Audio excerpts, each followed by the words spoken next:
Good morning, students.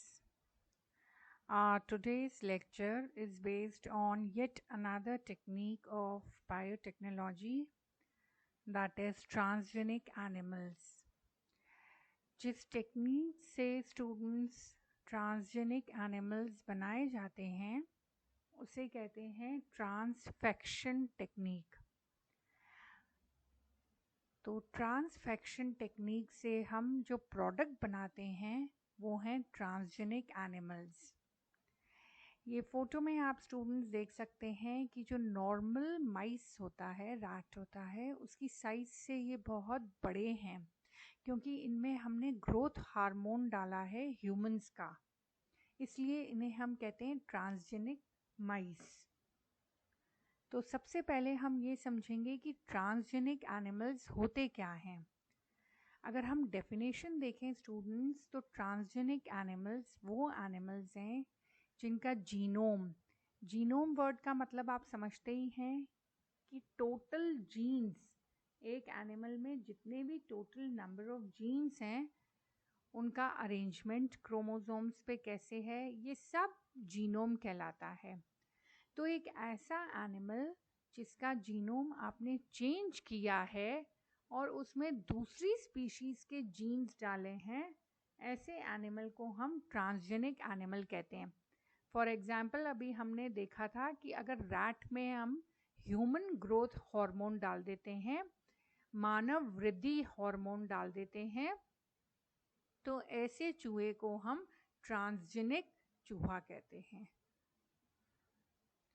Second definition क्या है कि ऐसा एनिमल जिसमें हमने डेलिब्रेट मॉडिफिकेशन किया है उसके जीनोम का, उसके डीएनए को हमने मैनिपुलेट किया है, वो कहलाता है ट्रांसजेनिक एनिमल। अब ये एग्जाम्पल्स दिए गए हैं आपको कि ट्रांसजेनिक एनिमल्स के क्या क्या एग्जाम्पल्स हैं। बायोटेक्नोलॉजी द्वारा हमने ट्रांसजेनिक माउस बनाया है, goat, sheep, rabbit, cow, fish, dogs, horse, guinea pigs. ये सारे एग्जाम्पल्स हैं ट्रांसजेनिक एनिमल्स के जो हमने ट्रांसफेक्शन टेक्निक द्वारा बनाए हैं। अब क्वेश्चन ये आता है स्टूडेंट्स कि हम ट्रांसजेनिक एनिमल्स क्यों बना रहे हैं। ट्रांसजेनिक एनिमल्स हम इसलिए बना रहे हैं स्टूडेंट्स, मान लीजिए किसी में मनुष्य में ग्रोथ हार्मोन कम है, उसकी हाइट कम रह गई, तो ऐसे में हम क्या करते हैं, ह्यूमन ग्रोथ हार्मोन हमने उस माइस से प्रोड्यूस करवाया। उसी तरीके से अल्फा-1 एंटीट्रिप्सिन, अल्फा-1 एंटीट्रिप्सिन जो है एक प्रोटीन है जिसका ट्रीटमेंट किया जाता है लंग डिजीज़, ये एम्फाइसीमा लंग डिजीज़ है। अल्फा-1 एंटीट्रिप्सिन नामक प्रोटीन का प्रोडक्शन हम करवाते हैं ताकि मनुष्य में जो लंग डिजीज़ है एम्फाइसीमा, इसका ट्रीटमेंट हो सके। दूसरा है अल्फा लेक्टा एल्ब्यूमिन। अल्फा लेक्टा एल्ब्यूमिन भी एक प्रोटीन है जिसका हम प्रोडक्शन इन एनिमल्स में करवाते हैं। ये तो हुआ हमने ह्यूमन के प्रोटीन्स, हार्मोन्स या विटामिन्स अगर किसी दूसरे एनिमल में बनवाए तो। दूसरा रीज़न है ट्रांसजेनिक एनिमल्स बनाने का कि इनको हम डिजीज़ मॉडल्स की तरह स्टडी करते हैं। फॉर एग्ज़ाम्पल कैंसर, अगर हमें ये स्टडी करना है कि ह्यूमंस में कैंसर कैसे फैल रहा है, तो हम क्या करते हैं, जो ऑन्कोजीन्स होते हैं यानी कैंसर कॉजिंग जीन्स होते हैं, वो कैंसर कॉजिंग जीन हम क्या करते हैं, एक चूहे में डाल देते हैं। जैसे जैसे उस माइस में कैंसर होता है, हम उस डिजीज़ को फॉलो करते हैं ताकि हम उसकी ट्रीटमेंट के बारे में खोज कर सकें। अब ट्रांसजेनिक एनिमल्स को कैसे प्रोड्यूस किया जाता है। सबसे पहली बात हमें ये देखनी है स्टूडेंट्स कि जब भी हमें कोई ट्रांसजेनिक एनिमल बनाना है तो हमें उसमें एक फॉरेन जीन, बाह्य जीन उस एनिमल में डालना पड़ेगा। हम उसका कोई जीन निकाल नहीं रहे हैं, हम एक बाह्य जीन उस एनिमल में डाल रहे हैं। क्योंकि ये फॉरेन जीन हम उस एनिमल में डाल रहे हैं तो उसको हम कहते हैं ट्रांसजीन। अब फॉरेन जीन डालने के बाद हमारी एक कंडीशन होती है कि वो जो फॉरेन जीन हमने डाला है उस एनिमल में, वो उसकी जर्म लाइन से ट्रांसमिट होना चाहिए, ताकि हर एक बॉडी के हर एक सेल इंक्लूडिंग जर्म सेल्स में वो मॉडिफाइड जेनेटिक मटेरियल आ जाए। तो आपको वो ट्रांसजीन या फॉरेन जीन एनिमल में इस तरीके से डालना है कि उसके हर एक सेल ऑफ द बॉडी में वो जीन आ जाए। अब ट्रांसजेनिक एनिमल्स को प्रोड्यूस करने की स्टूडेंट्स 3 बेसिक टेक्निक्स होती हैं। जो फर्स्ट टेक्निक है वो है DNA micro injection. Second technique है ट्रांसजेनिक एनिमल्स बनाने की रेट्रोवायरस मीडिएटेड जीन ट्रांसफर। और थर्ड टेक्निक है embryonic stem cell mediated gene transfer. हम एक एक करके इन तीनों टेक्निक्स को पढ़ेंगे। डीएनए माइक्रो इंजेक्शन, यहाँ हम देख रहे हैं कि हम ट्रांसजेनिक काउ बना रहे हैं। हम क्या करते हैं, जो भी जीन हमको चाहिए, जीन ऑफ चॉइस, जो भी जीन आप इस गाय में डालना चाहते हैं, सबसे पहले उसको लेबोरेटरी में निकाल के प्रिपेयर किया जाता है। ये हमने यहाँ टेस्ट ट्यूब्स दिखाई हैं। तो हम क्या करते हैं, उस जीन को डीएनए में से अलग किया, क्योंकि डीएनए का क्या मतलब है स्टूडेंट, सारे जीन्स। जो जीन हमको चाहिए, मान लीजिए हमको अल्फा लेक्टा एल्ब्यूमिन जीन चाहिए, तो वो जीन हम डीएनए के में से निकालते हैं लेबोरेटरी में। और फिर हमने क्या किया, इस गाय का हमने लिया एग, अंडा लिया। इस अंडे में हमने क्या किया, हमारा वो जीन जो है ट्रांसजीन, वो इंजेक्ट कर दिया। फिर एग को इम्प्लांट किया काऊ के अंदर, एक सरोगेट काऊ के अंदर। इसको कहते हैं डीएनए माइक्रो इंजेक्शन। आपने क्या किया, जीन ऑफ इंटरेस्ट को पहले लेबोरेटरी में निकाला ह्यूमंस में से, और फिर गाय का आपने एग लिया, उस एग में आपने ट्रांसजीन डाला, और फिर उस एग को वापस से काऊ के अंदर इम्प्लांट कर दिया। तो ये हमारी फर्स्ट टेक्निक है डीएनए माइक्रो इंजेक्शन की। अब हमारी सेकेंड टेक्निक है retrovirus mediated gene transfer. Retrovirus mediated gene transfer में क्या करते हैं, हमने एक डोनर चूहा लिया। इस डोनर चूहे का हमने 8 सेल एम्ब्रियो निकाला, 8 सेल एम्ब्रियो हमने निकाला। अब हमने क्या किया, एक वायरस लिया। रेट्रोवायरस आप जानते हैं जिनमें आरएनए होता है, जेनेटिक मटेरियल, और वो आरएनए डीएनए बनाता है। इसमें इंफॉर्मेशन उल्टी चल रही है, डीएनए से आरएनए नहीं बन रहा है, आरएनए से डीएनए बन रहा है। हमने इस रेट्रोवायरस में पहली टेक्निक में स्टूडेंट्स हमने डायरेक्ट जो हमारा ट्रांसजीन था वो अंडे में डाल दिया था। ये जो रेट्रोवायरस मीडिएटेड जीन ट्रांसफर है, इसमें हम क्या करें, हमारा जो ट्रांसजीन है उसको सबसे पहले हमने रेट्रोवायरस के अंदर डाला, और फिर इस रेट्रोवायरस को हमने 8 सेल एम्ब्रियो में डाला, और फिर इस एम्ब्रियो को वापस से चूहे के अंदर डाल दिया। तो ये ट्रांसजीन आ गया चूहे के अंदर। थर्ड टेक्निक है हमारी embryonic stem cell mediated gene transfer.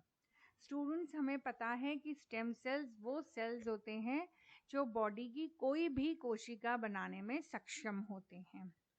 तो हम क्या करते हैं, ये जो एम्ब्रियोनिक स्टेम सेल्स हैं इनको लेते हैं, और इसमें हम हमारा ट्रांसजीन डालते हैं।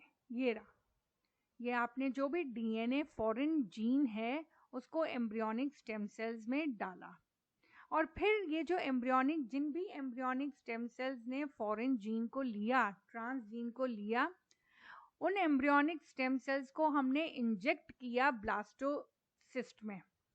ब्लास्टोसिस्ट ह्यूमंस की, मनुष्य की जो ब्लास्टुला होती है स्टूडेंट्स, उसको हम ब्लास्टोसिस्ट कहते हैं। और इस ब्लास्टोसिस्ट में एक सेल्स होते हैं जिन्हें हम कहते हैं इनर सेल मास, जिसमें से कि पूरा बॉडी बनती है। तो इस इनर सेल मास वाले सेल्स में हमने एम्ब्रियोनिक स्टेम सेल्स डाल दिए जिनमें कि हमारा फॉरेन जीन है। फिर इसको यूटेरस में इम्प्लांट कर दिया। ये तो था एक मेथड। दूसरे मेथड में हम क्या करते हैं, प्रो न्यूक्लियाई लेते हैं। प्रो न्यूक्लियाई ले लिए, ये एक फर्टिलाइज्ड एग है, और इसमें हमने हमारा डिजायर्ड जीन डाल दिया और फिर उसको यूटेरस में इम्प्लांट कर दिया। तो ये हमारा थर्ड मेथड था, embryonic stem cell mediated gene transfer.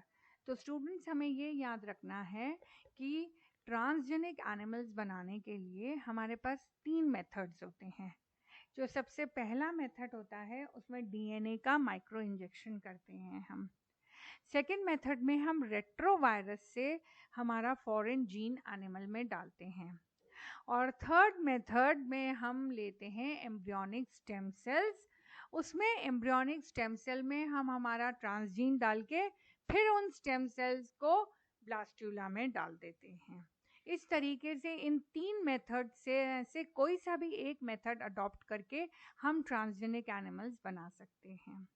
Now transgenic animals के एप्लीकेशंस क्या क्या होते हैं। सबसे पहला एप्लीकेशन है स्टूडेंट्स एग्रीकल्चरल एप्लीकेशन, मतलब आप इनसे इंक्रीज्ड मिल्क प्रोडक्शन करवा सकते हैं।